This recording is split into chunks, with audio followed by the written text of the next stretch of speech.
So here you are. You're a modern mother and you're an executive, and you're rocking it both. No spit up on your suit, am I right?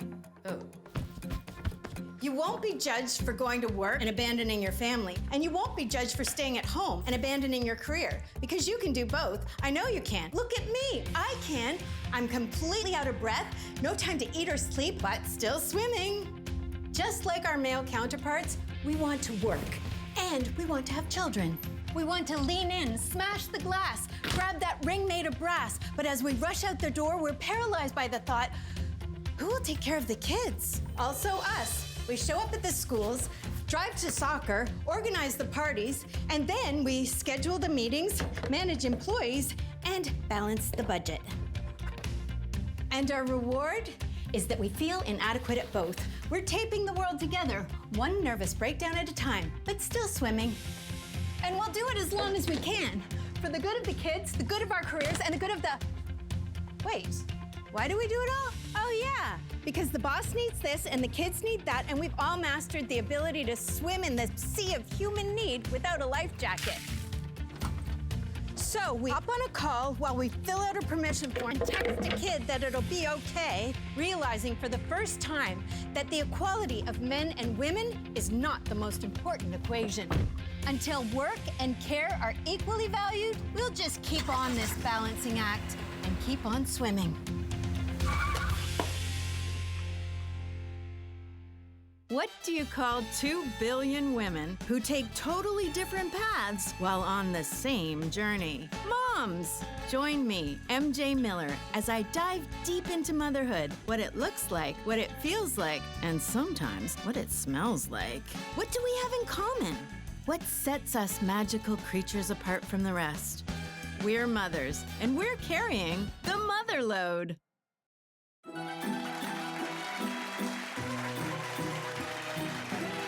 Isn't it weird that we moms get to name people? That is a lot of power over someone's existence.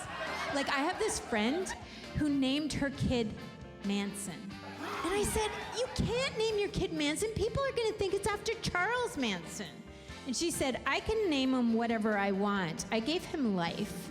And I was like, that's what Charles Manson got too. There's a lot of crossover between baby names and dog names. Like, there's this lady on my street, and she keeps introducing me to Trixie, Abby, Benny, Gus, and Bailey. I mean, 2 are dogs, 3 are kids. Throw me a bone.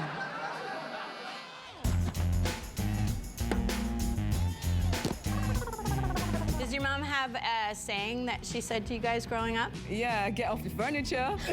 Get off the furniture. I'm loving that. Do you have a saying that you say over and over? No, don't touch that. Don't put that in your mouth.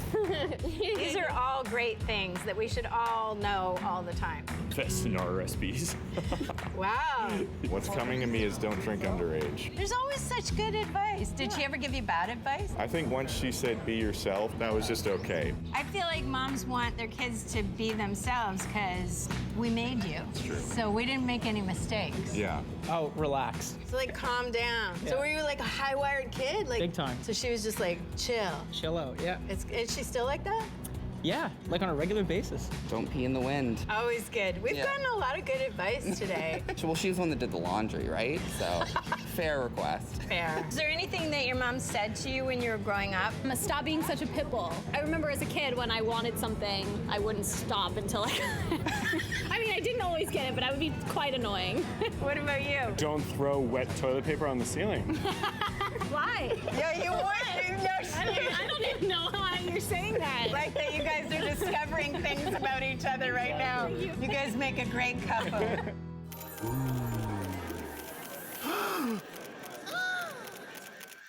As mothers, we don't always know where our children's talents will take them. Such was the case with Margaret Burt and her 2 sons, Michael and Daniel Burt. Their childhood artistic interests evolved into a curiosity for the commonly misunderstood graffiti culture. At first, the boys' involvement was dismissed as typical teenage mischief.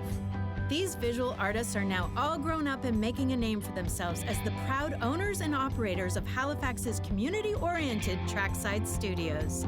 And they're not the only ones who are proud. Today we'll talk to their mom, Margaret, and find out why she no longer resists the writing on the wall.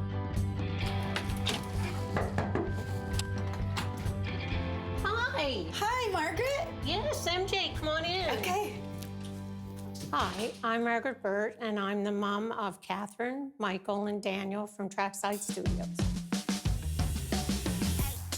So they were always artistic. Always. Yeah. Always doodling on everything. Well, I see here you've got a picture. So this is a picture of their room. Like, when did this start? Like, was that like as soon as they popped out of the womb, they were like, give me a marker and give me a wall? You know, when they were toddlers, they were grabbing, you know, crayons and different markers and doodling. But I didn't think it was going to amount to anything. How did he excel in art class? He liked math, he liked other subjects, but Daniel was more focused on art. Do you have some artwork of theirs to show us? Oh, yes, I do. Young artwork. So we're gonna look at some young artwork. I see a Teenage Mutant Ninja Turtle. Yeah. That's a good Michael. thing. That's always a good thing. I wouldn't mind that on my wall. So he's come a long way from this type of work. I don't know, Grade I like one. that. Is this a self-portrait? Yes, it is. Is that what he looked like? He was very handsome. Thick legs. He was very handsome. As you can see here, he was very handsome. So you'd say this talent was nature in them. You see that as something they just came out doing. I think they had a natural ability, Yeah. especially Daniel. I don't think it was taught. I don't know how to do it. I don't pretend to be a teacher or, like you said, as a parent, you just fly by the seat of your pants. I look to them and think, isn't it nice to be born with a talent? At least you can build on it. A lot don't have the talent and they got to figure out what they want to do. This is Daniel doing a piece of graffiti work, and he can just work this stuff out. Like, they're so fast at doing these intricate kind of graffiti. They both graduated high school. Yes. When did the business start? How old were they when they...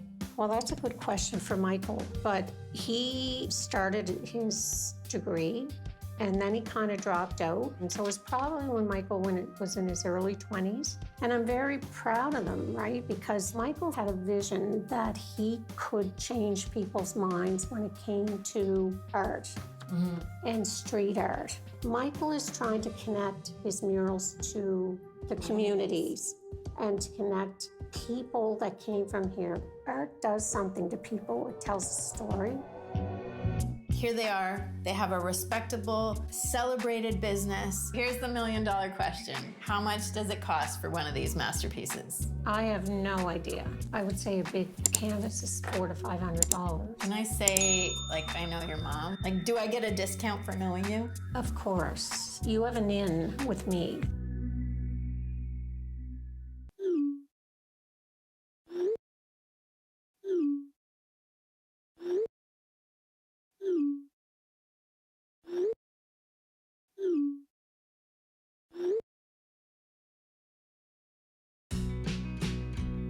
Did I ever drop my kids? Yeah. Not on purpose, mind you, but yeah, I did. And you know something? They live. There doesn't appear to be any real brain damage there. I was trying to carry both my kids in a laundry basket one day to the car, and I couldn't carry it all the way to the car, so I left it on the step with one baby in it, and she toppled over, and to this day, she still has a little scar on her eye here. No, but they definitely have rolled out of bed before. Yes, down 3 sets of stairs, or not three steps. When I am breastfeeding at night and I fall asleep, babies can sometimes kind of roll down somewhere. It's been known to happen maybe once or twice. They're fine though. I've never dropped my kid, but I have lost her a couple of times. But don't give me that look. Okay, first of all, my husband was with me, so why is it on me, right? Although, you know, he did say, I'm going over here, are you watching Jasmine? And I said yes. We were in a department store once, and she thought it was really funny to hide under a clothing rack. And like full code Adam, where like they locked the store and we had to look for her, and she was giggling in the clothes rack. Yeah, it was a nightmare. No, I did not lose them, but I have twins, so I have mixed them up quite a bit, so they kind of merged into one. Did I ever lose a kid? Not really. I tried, but no.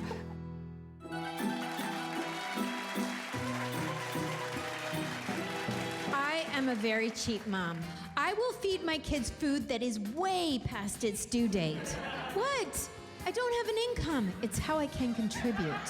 I watch what my kids eat very carefully to make sure food poisoning isn't settling in. My rule in my house is if I bought it, you're gonna eat it, or I'm gonna freeze it and feed it again to you next spring. I even buy food that's past its due date. Yeah, I realize those 50% off stickers are just a slippery slope away from dumpster diving. But 50% off scallops? Yeah, sure, why not? I'll try them. Yeah, 50% off stickers are for moms like me who like living on the edge of their toilets.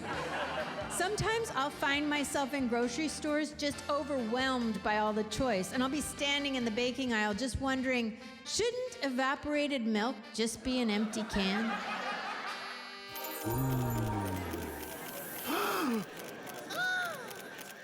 I came from a large family. I have 2 sisters and 3 brothers. We just learned to play with each other. We would dress up, we would make clothes, hand sew them, and sell them to my grandparents. So we did a lot together. We played baseball together outside with the other kids. There were big families. So this is my in-laws, the Burt family. They had 5 children.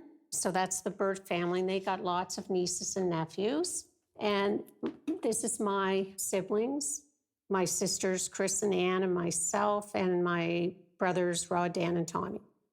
And my parents, and of course, they had a strong influence on us, and their focus was definitely all about family, and that's what I think I'm about. That's where part of my mothering comes in, is from these 2.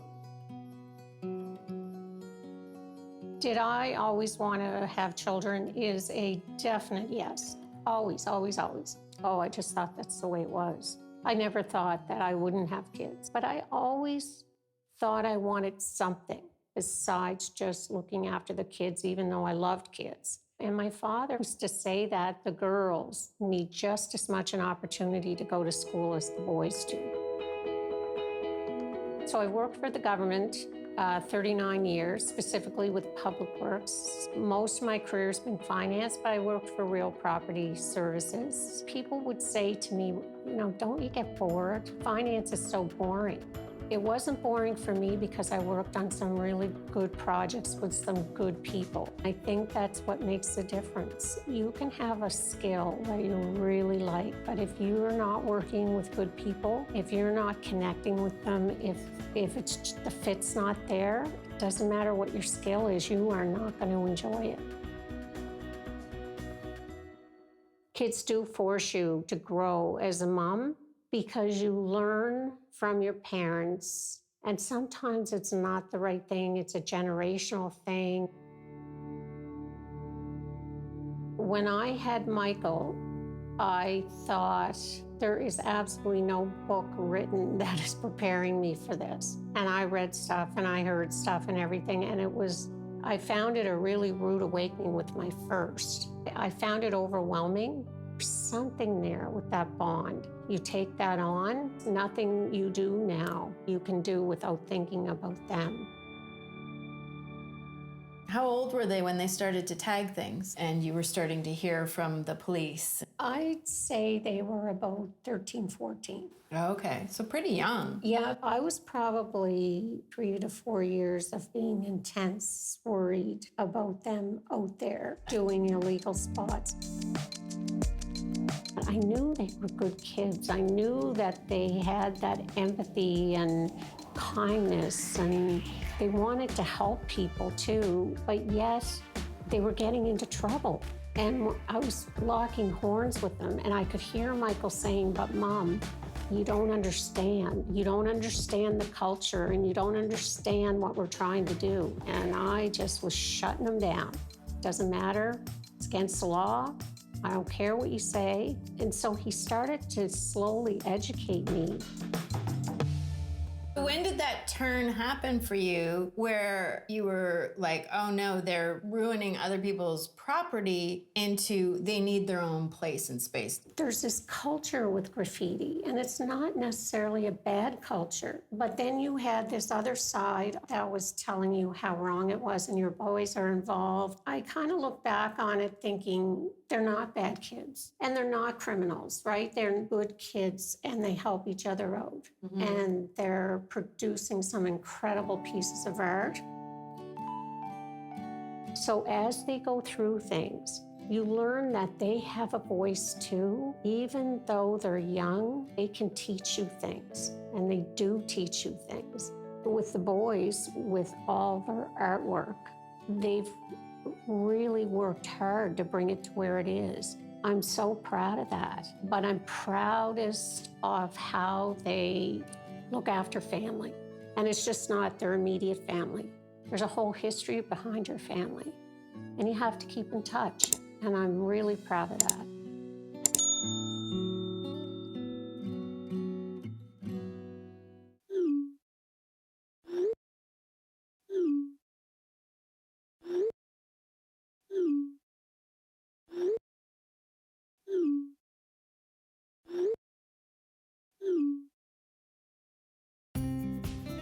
I love playgrounds because other kids will be there and they'll play with my kids. Well, me and the other moms all like nod in solidarity as we're on our phones.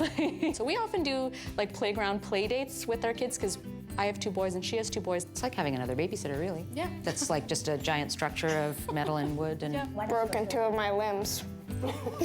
He has broken 2 of his limbs on a playground? Yeah, disarmed twice. So kids at this time, their bones are better. So just like fall off of things now. It's so fun. I don't want them to be restricted in their activity, worrying about what might happen to them. I'll watch them as they like literally try to pick themselves back up, but I won't pick them up unless they really, really need me to. Yeah.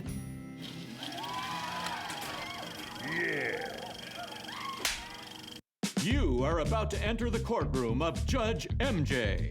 The people are family, the cases are dumb, and the rulings are not legally binding. This is MJ's courtroom. Judge MJ, judging mothers since 1976.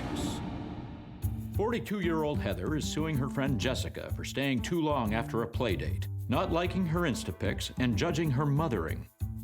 45-year-old Jessica says she was merely pointing out a fact, stayed because she was avoiding class parent duty, and never saw Heather's Instagram. Order, all rise.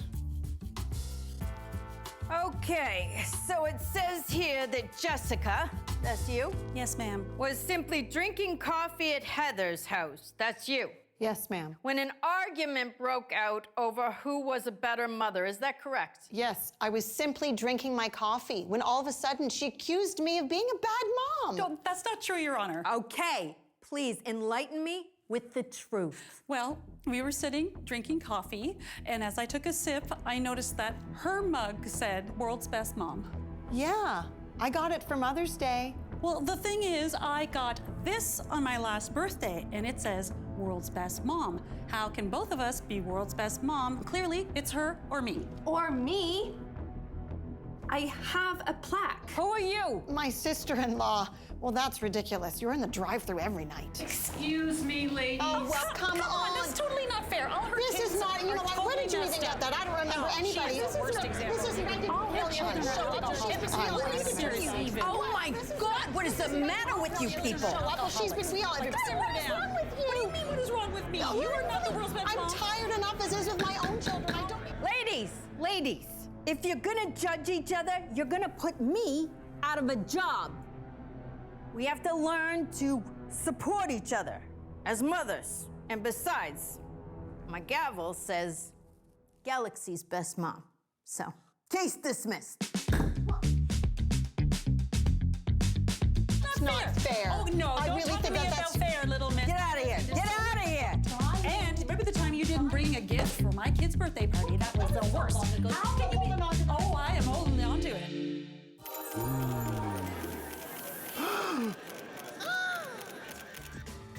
Okay, I cannot wait to tag my uterus. You look really sophisticated for somebody who's about to go spray paint something. Too much? Yeah. Here we go. Here. Let's get rid of that. What about my head? Here we go. Because we don't want to get Here, caught. wear this. Okay. There you go. All right, ready? Ready. Ready. Just follow me.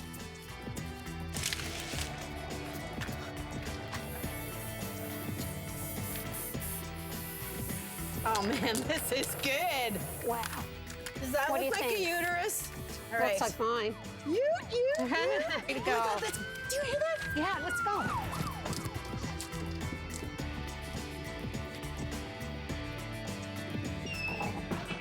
Holy. Pretty awesome. Holy crap. They really do write on the walls. This is where your sons work. Yeah. Amazing. We're getting some colors here. I want blue. I don't know if they've got the color I want. Yeah, they got like 50 shades of gray here. Okay, so that one. All right, let's do this. All right. Oh, frig. This is cool. So what's your name for this? Like you need a name, right? Like, is that a thing? Yeah, you have to have a tag. You have to have a tag. Yeah, because people have to recognize your tags. So what's your tag? Mine is font. That's super cool. Yeah. And so is it like a game, like the more places that you put your name? I think you become more recognized. So should we make something? Let's make something beautiful. Okay. Okay. Ooh. I love that sound. It's time to take off my top. They sprayed on her walls, now she gonna spray on their walls.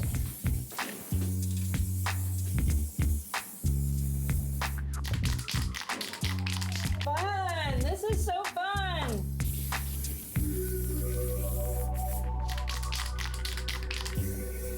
Oh, I like that. Wow, that's cool. There we go. Teamwork. Fun. That's what you're good at. Getting people to work together as a team to make something awesome. Exactly. Way to go. We did it. We did. And that's what you call a font. Wow. What I learned from Margaret is that the challenges we sometimes face when our children are young can be the very thing that leads them to their calling. Where once they were writing on your walls, now you're writing on theirs.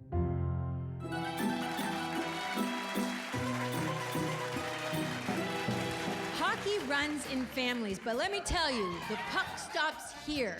My parents put me in hockey. They desperately wanted me to succeed. I played goals because I always liked to pick positions where I didn't have to move around too much. I still do. You can ask my husband. But I was an okay goalie.